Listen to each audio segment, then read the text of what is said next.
with Sam Seder. The destiny of America is always safer in the hands of the people than in the conference rooms of any elite. Sam Seder. They are unanimous in their hate for me, and I welcome their hatred. We must guard against the acquisition of unwarranted influence, whether sought or unsought, by the military-industrial complex. The Majority Report with Sam Seder.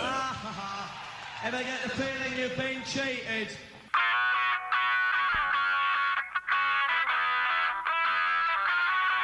It is Thursday, November 9th, 2023. My name is Emma Vigeland in for Sam Seder, and this is the 5-time award-winning Majority Report. We are broadcasting live steps from the industrially ravaged Gowanus Canal in the heartland of America, downtown Brooklyn, USA.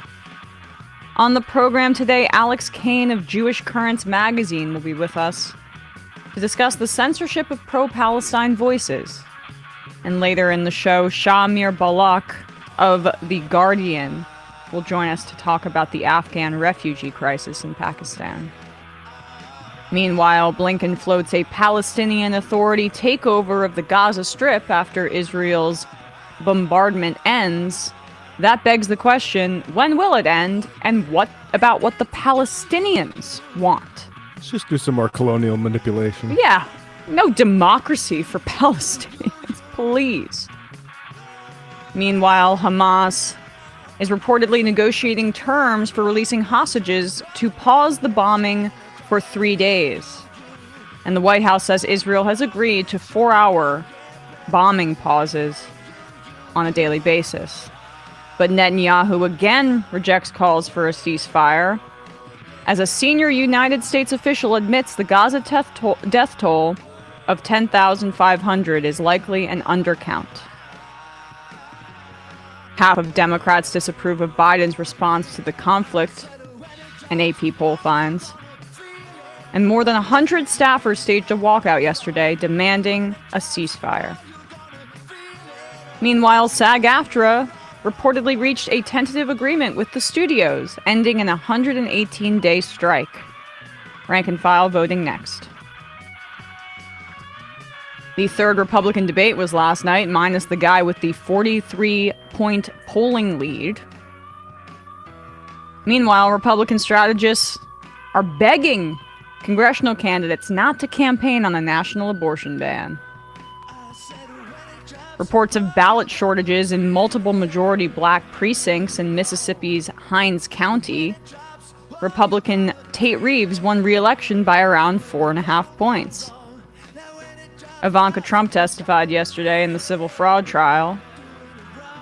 And the Minnesota Supreme Court shoots down a lawsuit attempting to keep Trump off the ballot. A Michigan judge is set to hear a similar case today. And lastly, Eric Adams reportedly took money from members of a foundation started by Turkish President Erdogan's son. The paper trail grows. All this and more on Adams. Today's program. I know. You know, he's just going really deep undercover in order to crack down on crime. By being a criminal himself, potentially? Just seems imminently sort of on the up and up. Yes. You know, it's amazing how, he just kind of tripped into a vacuum left by the progressives in New York City who couldn't get their crap together and were way more focused on Andrew Yang, who ended up not, being the person to focus on. It was Eric Adams, and they couldn't coalesce behind Maya Wiley in time. It was just a total mess. So, hopefully somebody else will be mayor sometime soon. We will be monitoring that. But thank you to everyone who tuned into our quite chaotic debate coverage last night. We all had some fun drinks. We had a good time, honestly. There's good to let loose. Pizza plate on the air purifier, it looks like. There is. Yeah. Oh, that's Sam's. Yep. That's Sam's. Even Sam, who stayed up here a little bit later. After Yeah. I thought he was, going to spending the night. Yeah, I thought he might crash on the couch, honestly, but no. He did make it home. So anybody who wants some fun, some laughter, you can check that out. It's on playback on demand on our channel. But yesterday, Bradley tells me that you guys didn't have time to play this. I just think we should, because this is a historic speech by Representative Rashida Tlaib, who was one of only 26 members in the history of the United States to be censured. I believe that's the number. A very small amount of representatives. And for it to be over this, for it to be over her advocacy for the Palestinian people in the midst of what genocide and international legal scholars are calling a genocide, for her to stand up for her literal countrymen. Well, I mean, no, I shouldn't say that. She's born in the United States, but she has a grandmother who is Palestinian. And in the speech, you'll see her show a photo of her grandmother. You'll see the folks sitting behind her. Cori Bush, Ayanna Pressley, Summer Lee, Jamal Bowman also got up and spoke on Rashida Tlaib's behalf. But I think it's notable that the loudest voices calling for a ceasefire in this country, in Congress, are people of color. Do we have that photo of the of the Ceasefire Now group of folks here? I mean, there has been historic solidarity between Black activists in this country, leftist activists in this country, and the Palestinian people and Palestinian liberation. And I just want to ask liberals who are still not sold on this, why don't you want to listen to Black and brown voices on this? Why do you dismiss the fact that Black and brown voices in this country feel connected to the Palestinian plight? Here you can see here Ilhan Omar, Greg Kassar, Summer Lee, AOC, Jamal Bowman, Rashida Tlaib, Barbara Lee, Cori Bush, and more. That's the group of folks that are calling for a ceasefire. It's just, I believe Maxwell Frost also is not pictured. There's a few others that aren't pictured in that also did, which also not white. It's that is key, I think, to understanding what Palestinians experience, right? And it's what Barnaby Raines said about how when he was going around campaigning for Jeremy Corbyn, he saw a guy, he talked to a sort of a right-wing guy who said Jeremy Corbyn likes immigrants and he is also anti-Semitic. Yeah. And what that guy has taken this to mean is that Israel represents white people against the rest of the third world horde, basically. That's a great example of this. Anti-Semitism is a massive, real plight and problem. I mean, there have been like the synagogue shooting, for example, in Pittsburgh is an example of how that has not gone away and still needs to be ripped out root and stem. But the cynical deployment of anti-Semitism to shut down Black and brown voices with their experiences of bearing the brunt of settler colonialism, or of state power, or of ethnostates, or of the might of America and the West, like or of imperialism, or of ethno-nationalism. That is why you are seeing this kind of growing solidarity. And I hope that's becoming clear to liberals who might not have understood that before. But without further ado, this is Rashida Tlaib speaking about her continued advocacy on behalf of the Palestinians. I'm the only Palestinian American serving in Congress, Mr. Chair, and my perspective is needed here now more than ever. I will not be silenced, and I will not let you distort my words.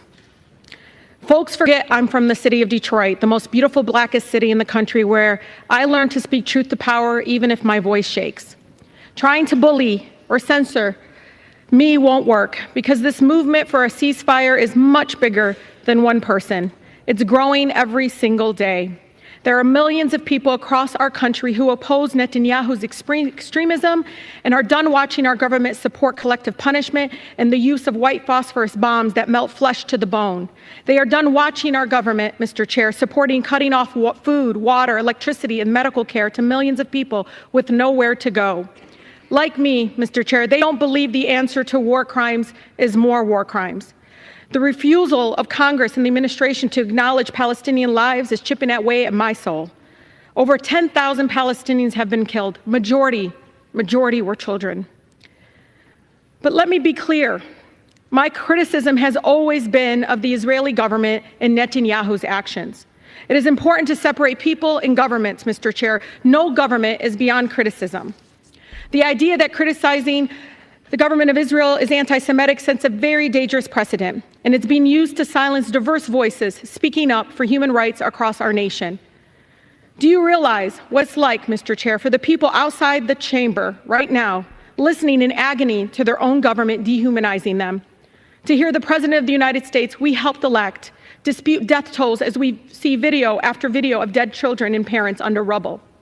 Mr. Chair, do you know what it's like to fear rising hate crimes, to know how Islamophobia and anti-Semitism makes us all less safe, and worry that your own child might suffer the horrors that 6-year-old Wadia did in Illinois? I can't believe I have to say this, but Palestinian people are not disposable.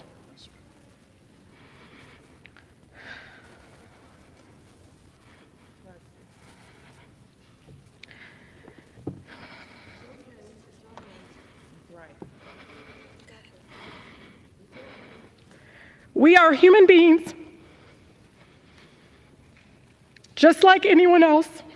My city, my grandmother, like all Palestinians, just wants to live her life with freedom and human dignity we all deserve. Speaking up to save lives, Mr. Chair, no matter faith, no matter ethnicity, should not be controversial in this chamber. The cries of the Palestinian and Israeli children sound no different to me. What I don't understand is why the cries of Palestinians sound different to you all. We cannot lose our shared humanity, Mr. Chair. I hear the voices of advocates in Israel, in Palestine, across America, and around the world for peace. I am inspired by the courageous survivors in Israel who have lost loved ones, yet are calling for a ceasefire and the end to violence. I am grateful to the people in the streets for the peace movement, with countless Jewish Americans across the country standing up and lovingly saying, "Not in our name." We will continue to call for a ceasefire, Mr. Chair, for the immediate delivery of critical humanitarian aid to Gaza, for the release of all hostages and those arbitrarily detained, and for every American to come home.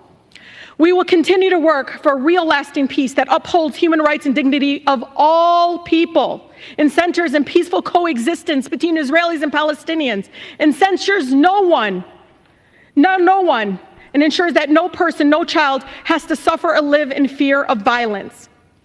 71% of Michigan Democrats support a ceasefire. So you can try to censor me, but you can't silence their voices.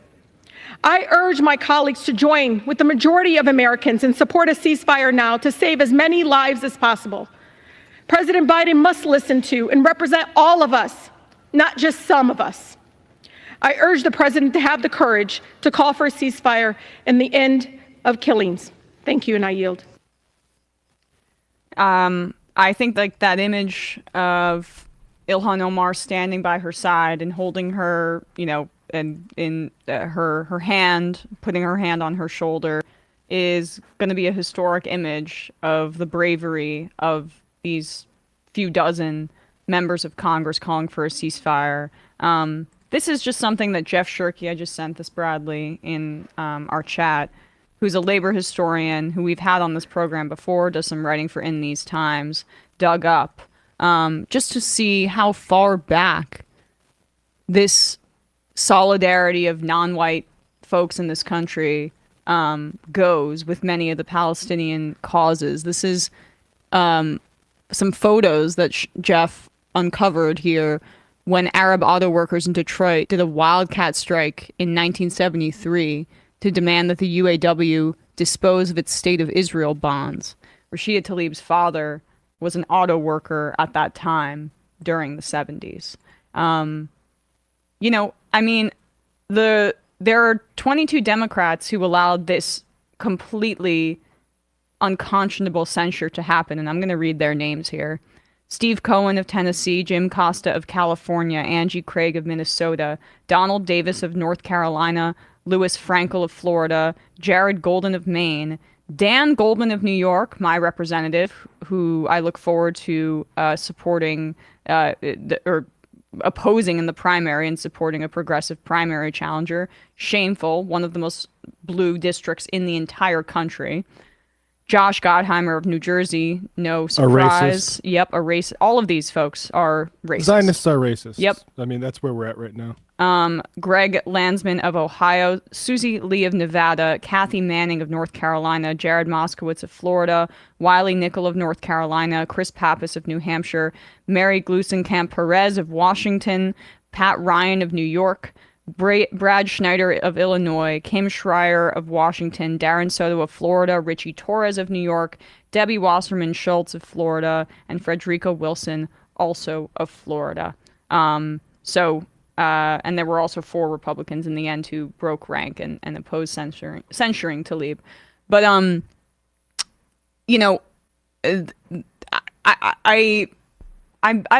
spoken to Rashida Tlaib a few times. I interviewed her in Detroit at a Bernie Sanders event, and I was struck by how I would say shy, humble, not interested she is in the spotlight off camera. But when you talk to her about issues of justice and human dignity, her fire comes through, and it's as authentic as I've ever seen from a politician. She's an activist in the best sense of the word, and an advocate in the best sense of the word as a representative, and she deserves our full-throated, unencumbered, unambiguous support right now. Unapologetic. Unapologetic's the best word, you're right. So it's a small comfort because I know she's in immense agony seeing the death of a child every 10 minutes in Gaza, the displacement of 1.5 million people, the minimum 10,500 deaths that we're seeing. And it's even been admitted that this is an undercount at this point. So but the small comfort is that I know for a fact that she will be remembered in history as a hero by people that really know what's going on. No, the censure is an honor. And the people that censure her have blood on their hands. It's disgusting. I mean, we could, maybe we'll play this after, but we got on Democracy Now! A Holocaust survivor basically saying shame on all those people, and she's absolutely right. Yes, Marianne Ingram, who I believe we highlighted before, a peace activist. So thank you to everybody who stands with her, and don't be silent. Don't be silent. All right, folks, quick break, and when we come back, we'll be talking to Alex Kane.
We are back, and we are joined now by Alex Kane, senior reporter for Jewish Currents, who wrote the piece that we'll be talking about today, A McCarthyite Backlash Against Pro-Palestine Speech. Alex, thanks so much for coming on the show today. Thanks for having me.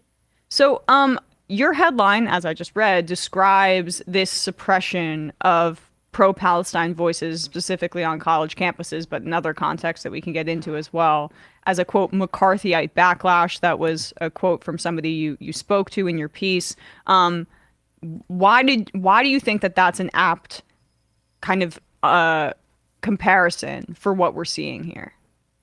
Well, the McCarthy era was, characterized by threats to people's employment and basically an attempt to sort of stigmatize people for being leftists, socialists, or suspected, communists. And that's exactly, in many ways, what we're seeing right now. Although I think the political contours of that are sort of different in the sense that there is probably more widespread support within broader American society for these ideas of Palestinian rights than there were in the 1950s. Of course, I was not living in the 1950s, but just from what I know, I think the stigma was perhaps more pronounced. I think today there's just more of a divide. But that said, the sort of the specter of McCarthyism is this idea that when you speak out for Palestinian rights, you will be punished, surveilled, doxxed, and in general stigmatized for that.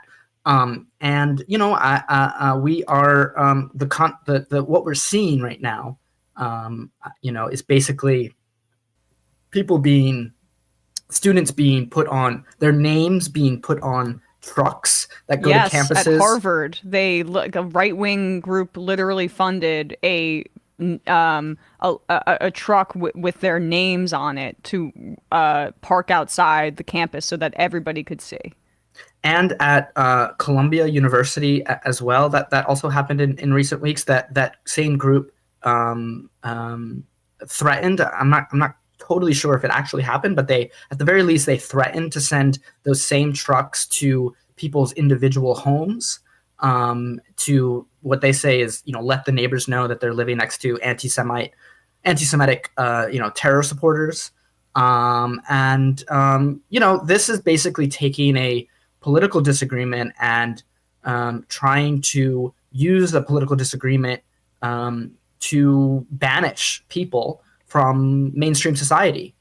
That's what's going on. You're and also intimidating people from speaking out. I mean, I think, it's quite likely that we could have seen a more rapid increase in public sentiment in support of Palestinians if there hadn't been this incredible chilling effect on the kind of speech that you describe. And I know personally from conversations I've had with people that they're afraid to speak out in support of those in Gaza and calling for a ceasefire or speaking plainly about this because they are worried about what their employer might say. Yeah, I mean, there's a lot of examples of people getting fired from their jobs for posts that they made on social media in support of Palestinian rights. We don't really know the full scope of it because a lot of it is not public. Palestine Legal, which was one of my main sources for this story, says that they've never seen anything like this. They're just getting a surge in requests for legal help. I think in terms of private employers, there's really not much they can do. Private employers can fire anybody for whatever they want. Of course, it gets into First Amendment territory when we're talking about public universities and sort of public agencies where employees are protected by the First Amendment. That's really what we're seeing. So it does, as you sort of noted, it spans. I mean, campuses are the center of this for obvious reason, given that campuses are sort of like where the the most visible Palestine solidarity organizing is going on right now. Sit-ins, protests, rallies, all of that is taking place on college campuses every day. But the sort of battle over the narrative is taking place elsewhere as well at people's job sites. Yeah, I mean, you cite this in your piece, but Davis Polk, which is a prominent law firm, has rescinded job offers from students from Ivy League schools because of their names being added to letters in support of the Palestinian people. I mean, the Ivy League element of this and the elite institution part is something I'd love if we could flesh out here, because it seems to be that's where a lot of this is centered, right? Like the most powerful folks financially and with political influence, having gone in many ways to these elite universities like Yale, Harvard, Columbia, what have you, are using their financial power in order to intimidate these institutions into silencing their own student body. Yes, I mean, we see that most prominently at Penn, at the University of Pennsylvania. And it's actually, let me say two things. I'll get into the University of Pennsylvania example because I think it's very telling. But just to say that, I mean, I think if it's not obvious, like the reason why people are focused on the Ivy League schools is obviously because of their like sort of prominent status in American culture, and as they are like pipelines for like the most, important and prestigious jobs in U.S. life, from law firms to tech companies to you name it, right? And so people are focusing on these Ivy League schools because they basically want to police the sentiment of young people and show them that if you don't get on the support Israel, if you don't get in line with that, you will face consequences for your employment. Obviously there's many members of Congress and many people in government that come from those Ivy League schools, and the sort of Israel advocacy apparatus is very scared that they are losing young people. I mean, they have lost young people. Certainly. Young. I mean, you look at the polling; it's very clear that they've lost young people, and for good reason. Because, I mean, there's many political sort of factors in here, but just the fact is that young Democrats are looking at what Israel does, and they are horrified for good reason. At the University of Pennsylvania, this actually started before October 7th. In September, there was a festival called the Palestine Rights Festival, and it was like a large gathering celebrating Palestinian culture. They also had figures such as Roger Waters and Mark Lamont Hill that Israel advocacy organizations said were anti-Semitic, and they pressured UPenn to shut it down. UPenn did not shut it down, although they did scrutinize the festival a lot. So there's this sort of interplay going on between Israel advocacy organizations wanting to censor and the university administrators giving them the time of day, but ultimately, at least on UPenn's part, not shutting it down. I mean, some people I talked to said that, well, they couldn't really shut it down because they would be facing, lawsuits and sort of breach of contract and all of this stuff. But then after October 7th, a lot of donors to UPenn started using that festival and the aftermath and sort of public climate in the United States to basically say, we're going to pull out our money. We're no longer going to donate to you as long as pro-Palestinian sentiment exists on campus, basically. And that's their message. Yeah. And what's also another interesting, I mean, to bring it back to the debate from last night, Ron DeSantis was bragging about how he, in his capacity as governor, is cracking down on schools that have pro-Palestinian groups there. I think we talked about this on our show as well. And saying we're going to cut off funding because these pro-Palestinian groups are providing material support to Hamas.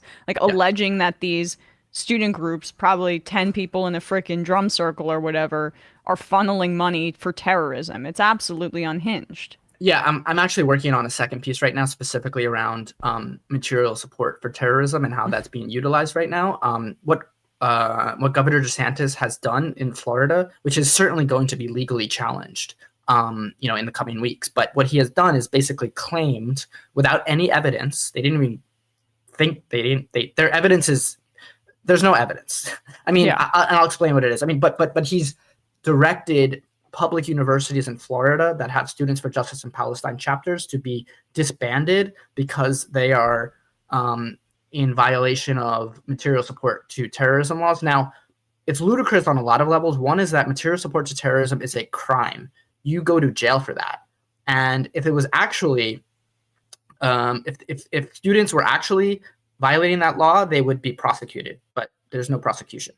This is just a brazen act of political intimidation to target, and of course to try to prop up his failing presidential campaign, but it's also just on itself, it's an authoritarian act to shut down these student organizers.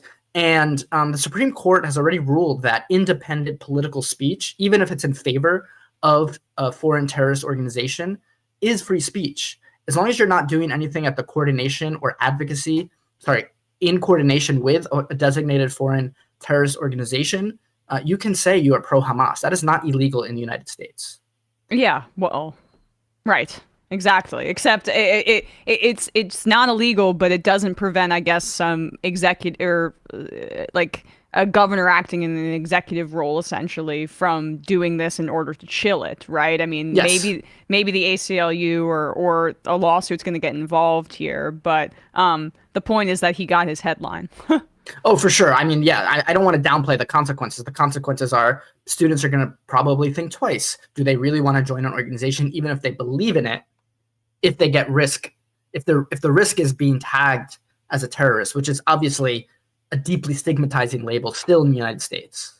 Absolutely. Can you talk a bit more about that element, the branding of students as terrorists, specifically the fact that a lot of student activists who are in favor of Palestinian rights, many of them are people of color, and it brings up these kinds of, I think, this obvious example of what the efforts to tamp down on dissent are really about, and how deeply racist the label is of terrorist sympathizer or terrorist, kind of just being applied once again, as it had been during the war on terror, which Biden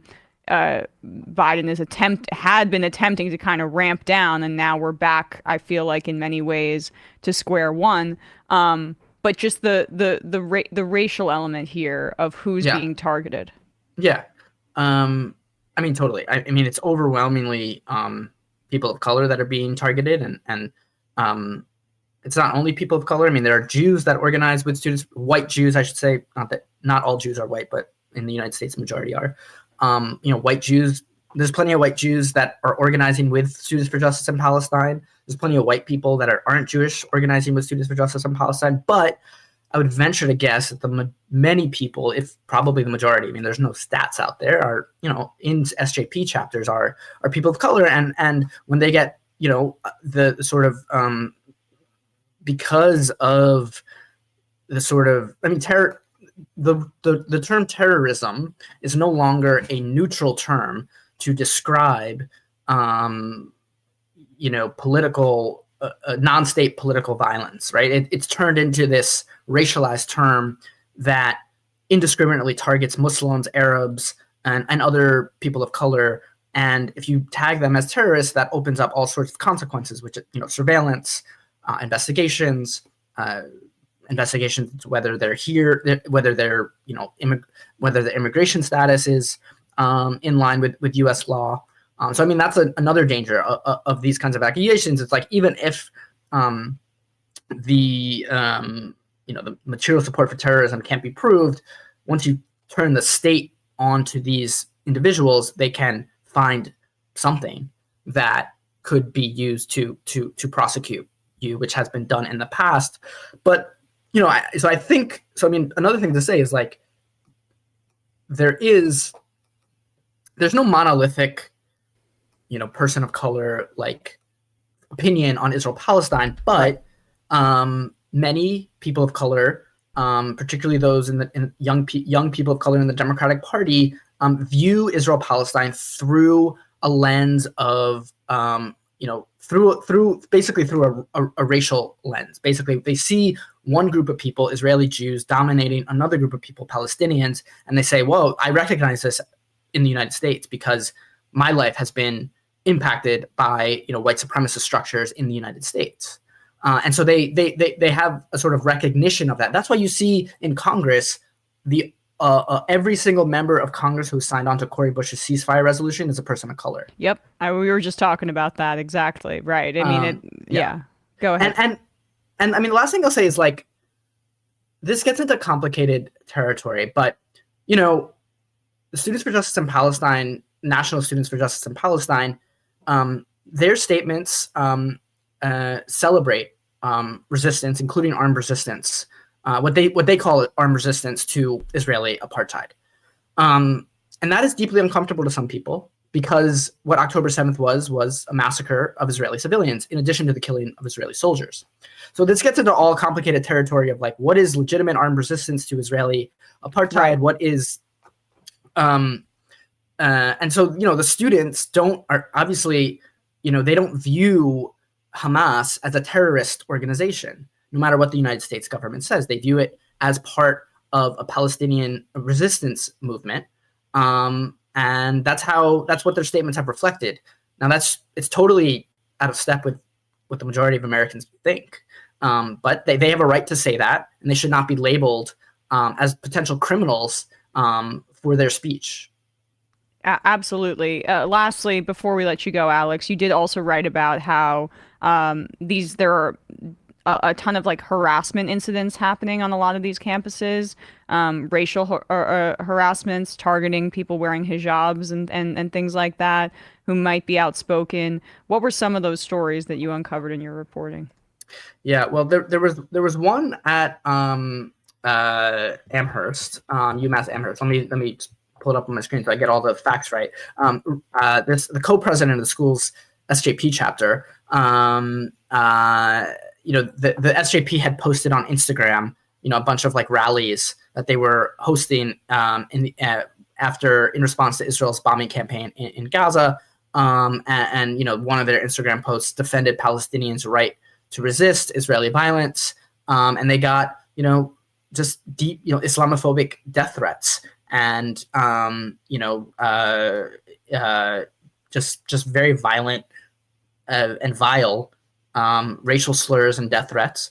And as a result, the co-president of the SJP chapter at UMass Amherst didn't want to go to school, couldn't go to school because she feared for her safety. At Columbia, students told me that they've seen Muslim women's hijabs being ripped off, people's kufiyas, the sort of scarf that many Palestinians wear as a national symbol, being ripped off, and also getting death threats. So it sort of brings it back to the previous question that you had about the sort of racial nature of these. I mean, a lot of targeting of Muslims and Arabs as sympathizers, terrorist sympathizers that have no that shouldn't belong in polite society. As a result, we're seeing violent threats being directed at them that make some of them fear for their lives. In fact, at Columbia, the Columbia University radio station sent reporters to these dueling pro-Israel, pro-Palestinian rallies one day. And they interviewed someone who was a Columbia University administrative employee. And the guy said on tape, "I wish they all die," talking about the pro-Palestinian students. That's just an example of the climate that a lot of these students are experiencing, and they're quite scared. Of course, there's also a parallel of Jewish students feeling afraid, yes. And some real anti-Semitic incidents, but also some exaggerated incidents in which people are conflating support for Palestinians with an anti-Semitic threat. Well, Alex, really appreciate your reporting on this. We'll be on the lookout for your piece about Florida. Jewish Currents magazine. Alex is a senior reporter over there. The piece is called A McCarthyite Backlash Against Pro-Palestine Speech, and you've written a bunch since that even came out. So everyone check out Jewish Currents. We had Noah Coleman on a few weeks ago, also over there at Jewish Currents magazine. You guys are doing amazing work, so thanks so much. Thanks so much, Emma. All right, folks, quick break. When we come back, we are going to be speaking to Shah Meer Baloch, who is covering Afghan refugees within Pakistan for The Guardian.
We are back, and we are joined now by Shah Meer Baloch. Apologies for mispronouncing it earlier. Reporter covering Pakistan for The Guardian, who has written multiple pieces on the Afghan refugees within Pakistan.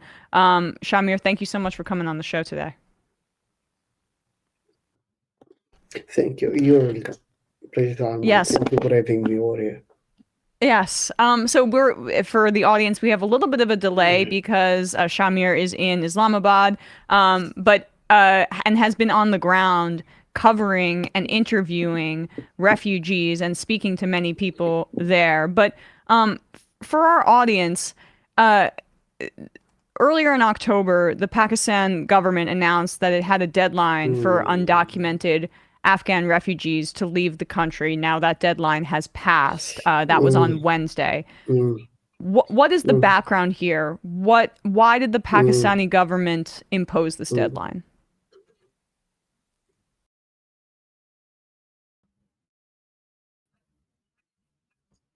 Shah Meer, can you hear me? I think if we see, I think yesterday, yes, I can hear you. Okay. Sorry, we just had a little bit of a hiccup there. Let's see if we can get this to catch back up. Oh, there we go. All right, now we're live. Can you hear me? Yes, now we can. Sorry, Shah Meer.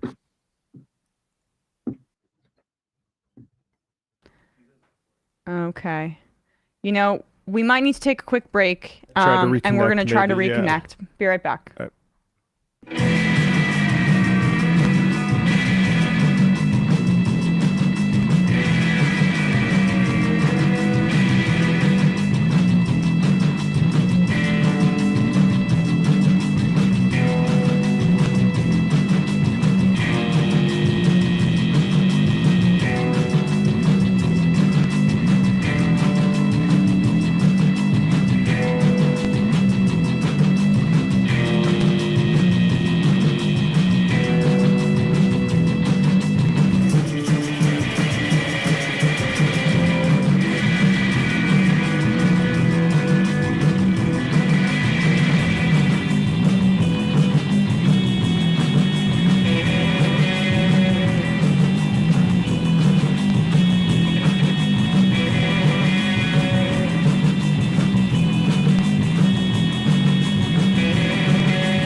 We are back, and we are joined now by Shah Meer Baloch, reporter covering Pakistan for The Guardian. He's written multiple pieces on Afghan refugees within Pakistan. We had a bit of connectivity issues. Hopefully we got that sorted out. Shah Meer, thank you so much for coming on the show. Thank you actually for having me over. Of course. So earlier in October, the Pakistan government announced a deadline for undocumented Afghan refugees to leave Pakistan. The deadline passed on Wednesday. What is the background of that deadline, and why did the Pakistani government impose it?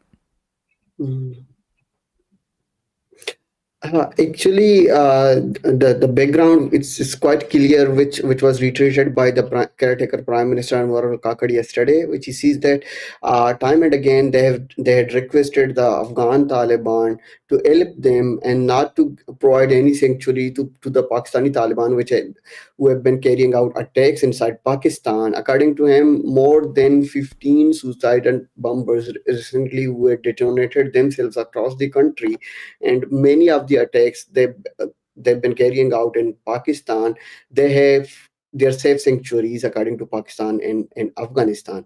Though when Taliban came into power, there were celebrations in Pakistan like Taliban would be very helpful to them, and they thought there would be a decrease in terrorism in Pakistan.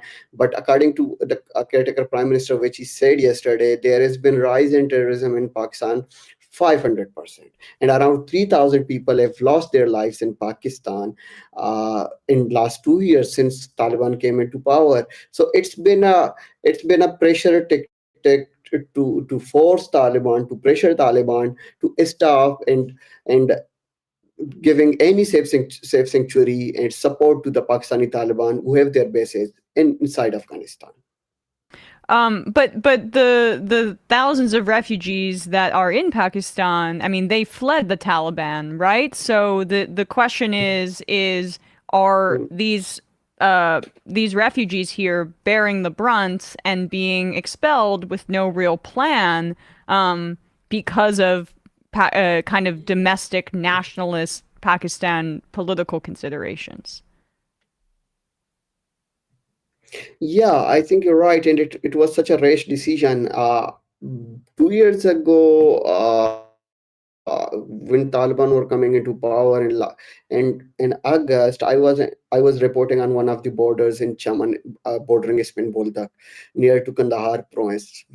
I personally saw hundreds and thousands of Afghans fleeing the Taliban regime, and there were minorities like Hazara Shias, there were children, women, musicians, activists, journalists who came and had refuge in Pakistan.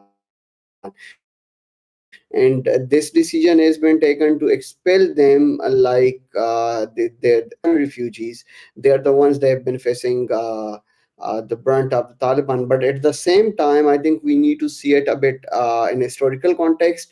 Since the invasion of Soviet Union, former Soviet Union like Russia, of Afghan Taliban, Afghan Talibans were supported by the US and Pakistani authorities, and it was the movement at first in 1980s, refugees had come to Pakistan, and there are those refugees as well who have been living in Pakistan. I personally interviewed many people who were born in Pakistan, and they're in this brunt and this crackdown, and they're facing the worst brunt of it. How many refugees are in Pakistan? How many Afghan refugees? According to the government of Pakistan, there are at least 2 million registered refugees are in Pakistan, but around 1.5 to 1.7 million are unregistered refugees. So, according to the Pakistan, the government says that they are not expelling and they are not forcing registered refugees who are registered with UNHCR and the Pakistani government to go and leave the country. According to authorities in Pakistan, they are just expelling that are the refugees who don't have any restriction in Pakistan, and they are the ones they fear. Not all, a few of them, couple of them might be used again in terrorist activities. So that's the entire point. Like they, according to the state, they are Pakistani state. They are explaining the. But at the same time, we have talked to many people. Like there are those who are being expelled from Pakistan. They are the ones.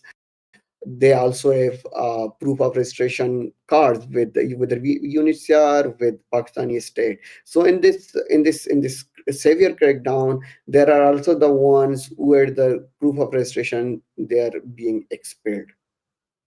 And I mean, what is the evidence that's being provided here for who should be expelled and who should not be?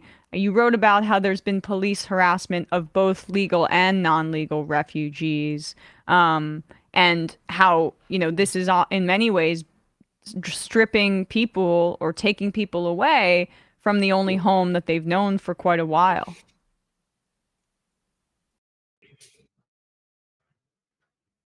Yeah, it's actually according to police, they are arresting those they don't have any proof of registration, like they don't have any cards. Like whosoever they're registered with the UNHCR or the Pakistani government, they have a card to show as a proof.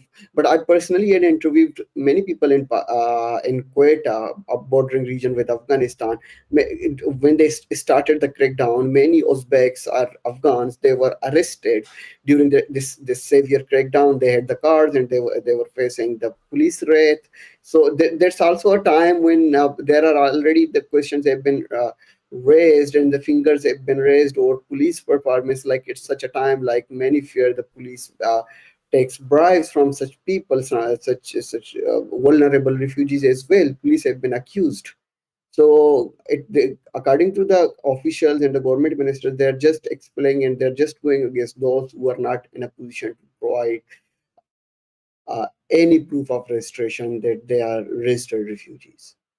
I mean, what about the United States' role here in resettling Afghan refugees? The Biden administration had promised that they would do that for some fraction of refugees, but many people, as you say, are fleeing the Taliban, women, folks that don't want to live under the rule of a religious fundamentalist government.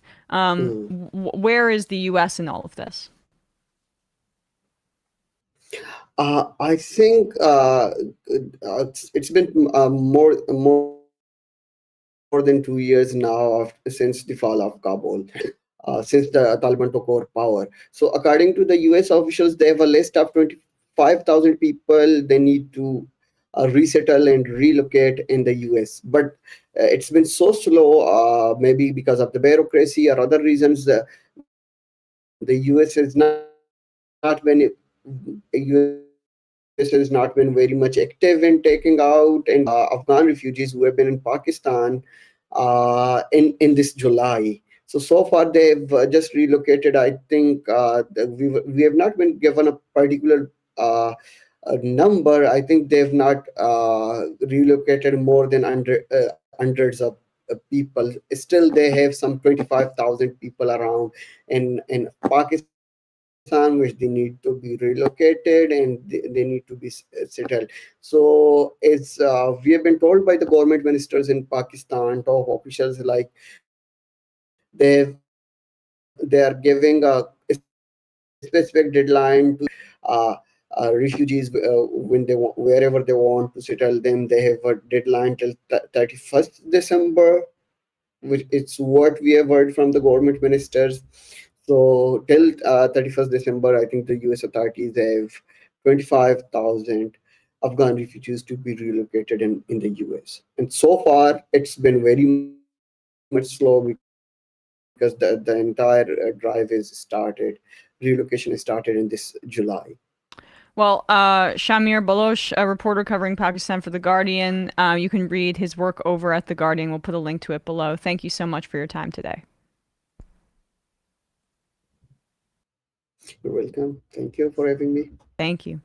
All right. Well, thanks to Shah Meer. I know we had some connectivity issues, but we were able to still have a conversation, so I'm happy I mean, about a video that. call between Brooklyn and Islamabad is pretty tough, yeah. but appreciate the efforts regardless. And we'll be it's 11 p.m. there. We'll be monitoring that story very closely. So we're going to wrap up the first hour of this program and head into the fun half. The number is 646-257-3920. We will be taking your calls and reading your IMs. Matt, what's happening on Left Reckoning? Left Reckoning. We had Tiare Gattimora talking about feminism and the Italian left and different sort of the parliamentary splinters that are going on in not Italy, actually Spain. She's a Spanish-Italian journalist. We're talking about Spain. Also this weekend we're going to be talking more about the Communist Manifesto for Patreon members. Patreon.com/Left Reckoning to hear David and I talk about it. Do our third installment on the Communist Manifesto.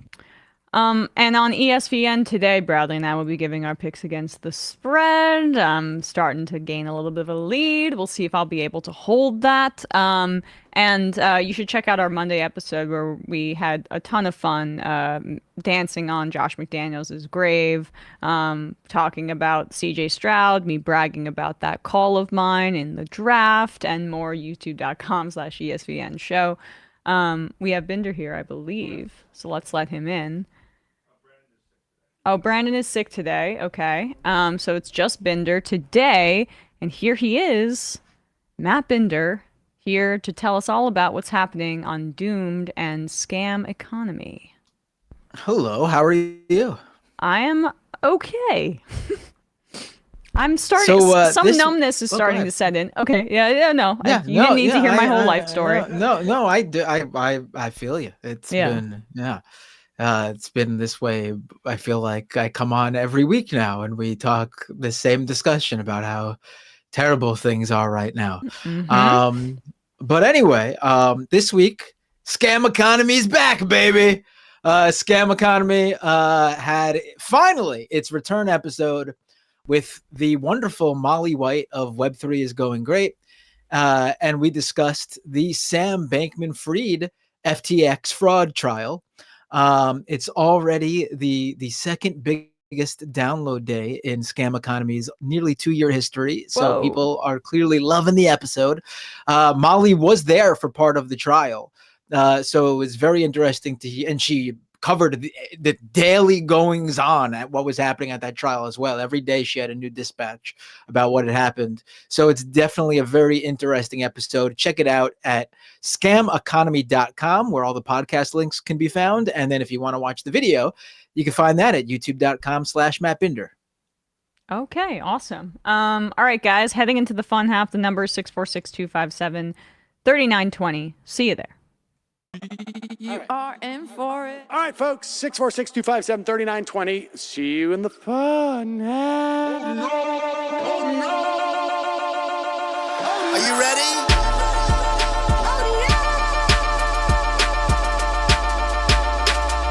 Who sent us this? Anarchy. Alpha males are back. Boy is back. And the alpha males are back. Just as delicious as you could imagine. The alpha males are back. Boy is back. And the alpha males are back. Just wanna degrade the white man. Alpha males are back. I take all of it to my throat. Alpha males are back.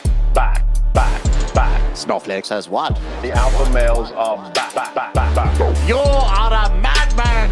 And the alpha males are back. Oh no, Sam Seder! What a fucking nightmare! Bring back DJ Danner. Yeah, or a couple of them. Just put them in rotation. DJ Danner. Well, the problem with those is they're like 45 seconds long, so I don't know if they're enough of a break. That's fucking nonsense. You see white people doing drugs, they look worse than normal white people, and all white people look disgusting. And the alpha males, psych, fuck them. Snowflake says what?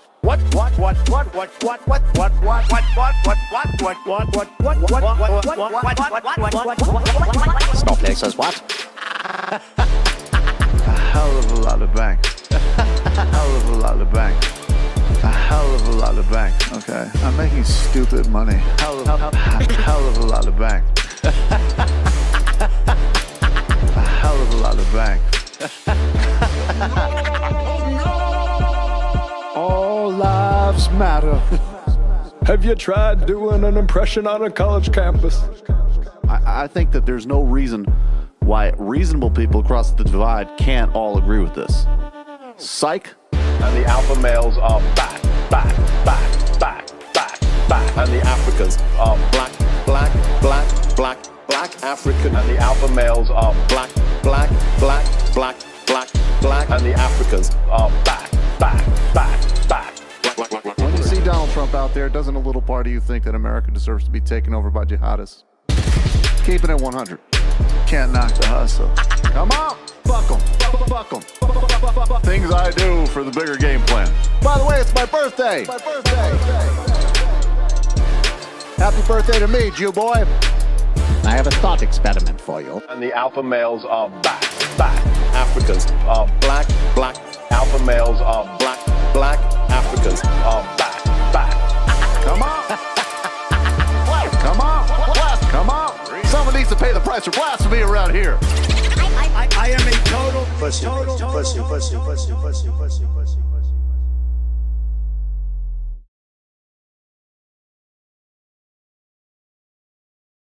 Back. We are back. I'm turning off the voice, yes, off the voicemail. And you guys can call in now, 646-257-3920. We'll read some IMs before we get into some clips here.